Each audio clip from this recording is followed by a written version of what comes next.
नमस्ते दोस्तों, आप देख रहे हैं आपका अपना चैनल स्टोरीज दुनिया। कल्पना कीजिए, जब शादी के मंडप में एक लड़का और एक लड़की अग्नि को साक्षी मानकर 7 फेरे लेते हैं और 7 जन्मों तक साथ निभाने की कस्में खाते हैं, तो वो पल बहुत खूबसूरत लगता है। ऐसा लगता है जैसे ये रिश्ता अब कभी नहीं टूटेगा, जैसे ये इंसान हर जन्म में हमारा ही रहेगा। फिल्में, कहानियाँ और समाज ने हमारे मन में ये बात इतनी गहराई से बैठा दी है कि हम सच में मानने लगे हैं पति पत्नी का रिश्ता 7 जन्मों का होता है। लेकिन जब उसी इंसान की चिता जल रही होती है, जब वही शरीर राख बन रहा होता है, तब वो आत्मा कहाँ होती है? क्या वो आत्मा श्मशान में खड़ी होकर अपने साथी का इंतजार करती है? क्या यमलोक में पति पत्नी फिर से मिलते हैं, या फिर मौत के साथ ही 7 जन्मों का वो वादा भी खत्म हो जाता है? दोस्तों, गरुड़ पुराण इस सवाल का जो जवाब देता है वो बहुत गहरा है और थोड़ा कड़वा भी।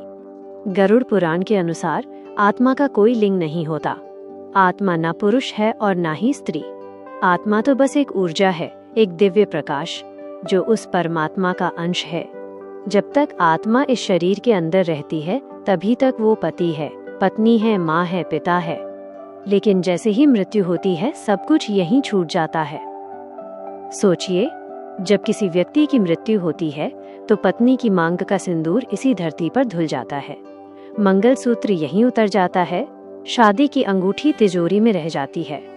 और जब आत्मा शरीर छोड़ती है तो उसके साथ न सिंदूर जाता है, न मंगलसूत्र और न ही 7 फेरों का कोई प्रमाण। गरुड़ पुराण कहता है, मृत्यु के बाद आत्मा पूरी तरह अकेली होती है। वो एक सूक्ष्म शरीर में एक ऐसे मार्ग पर खड़ी होती है जहाँ कोई सांसारिक रिश्ता उसके साथ नहीं होता। नीचे पृथ्वी पर पति या पत्नी रो रहे होते हैं, लेकिन आत्मा समझ चुकी होती है, मैं तो एक मुसाफिर हूँ, ये घर मेरा नहीं था, यह रिश्ता, यह जीवन बस एक सफर था। लेकिन अब सवाल ये उठता है, अगर मृत्यु के बाद सब खत्म हो जाता है तो फिर 2 लोग मिलते ही क्यों हैं? क्यों किसी अजनबी से अचानक इतना प्यार हो जाता है कि हम उसके साथ जीवन बिताने का फैसला कर लेते हैं?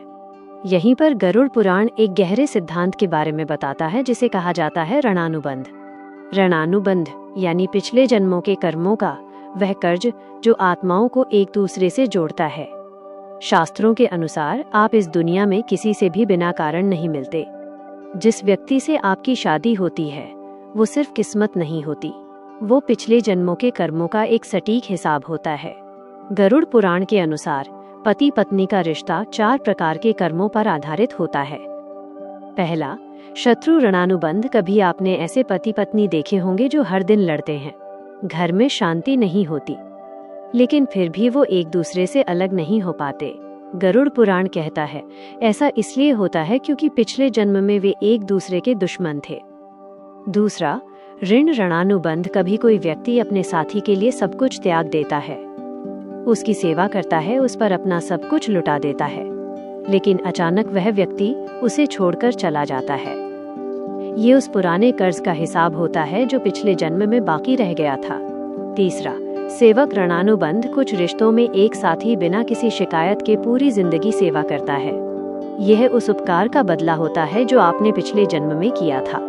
और चौथा, धर्म ऋणानुबंध। ये सबसे दुर्लभ रिश्ता होता है।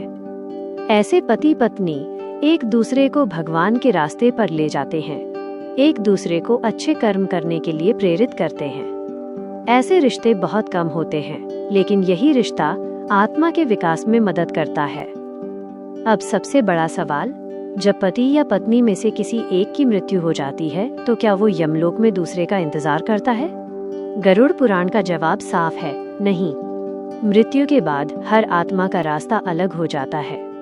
अगर किसी ने पाप किए हैं तो उसे नरक के मार्ग पर ले जाया जाता है, और अगर किसी ने पुण्य किए हैं तो उसे उच्च लोकों में स्थान मिलता है। इसलिए वहाँ पति पत्नी का रिश्ता नहीं चलता, वहाँ सिर्फ कर्मों का हिसाब चलता है। लेकिन यहाँ एक और गहरा रहस्य है। अगर कोई व्यक्ति मरते समय किसी के प्रति अत्यधिक मोह या नफरत रखता है तो वही भावना अगले जन्म का कारण बन सकती है। अगर मोह बहुत गहरा है तो आत्मा उसी व्यक्ति के आसपास फिर जन्म ले सकती है, लेकिन जरूरी नहीं कि वो फिर पति पत्नी बने, वो किसी और रूप में भी जन्म ले सकते हैं। यही कारण है कि शास्त्र मोह और नफरत दोनों से बचने की सलाह देते हैं। अब सवाल आता है, अगर ऐसा है तो फिर शादी के 7 फेरे क्यों बनाए गए? दोस्तों, 7 फेरे 7 जन्मों की गारंटी नहीं है। वे एक धार्मिक संकल्प हैं। उनका मतलब ये है कि 2 आत्माएं इस जीवन में मिलकर धर्म के रास्ते पर चलेंगी, एक दूसरे की मदद करेंगी और अच्छे कर्म करेंगी। अगर 2 लोग सच में ऐसा जीवन जीते हैं तो उनके कर्म भी एक जैसे हो जाते हैं और तब संभव है कि मृत्यु के बाद भी वे एक ही उच्च लोक में पहुंच जाएं। लेकिन वहां वे पति पत्नी नहीं बल्कि 2 शुद्ध आत्माएं होती हैं। दोस्तों, जीवन का सच्चा संदेश यही है, अपने पति या पत्नी से प्यार कीजिए, उनका सम्मान कीजिए, उनका साथ निभाइए, लेकिन अपनी आत्मा को किसी इंसान में मत बांधिए। अपने दिल की सबसे गहरी जगह सिर्फ भगवान के लिए रखिए, क्योंकि जब मृत्यु का क्षण आएगा तब न पति साथ होगा न पत्नी। उस समय सिर्फ आपके कर्म और भगवान का नाम ही आपके साथ होंगे। दोस्तों, लेकिन एक और सवाल है जो गरुड़ पुराण में बहुत रहस्यमय तरीके से बताया गया है। जो लोग रिश्तों के दुख से हारकर खुद अपनी जान ले लेते हैं, उनकी आत्मा के साथ उस अनदेखी दुनिया में क्या होता है?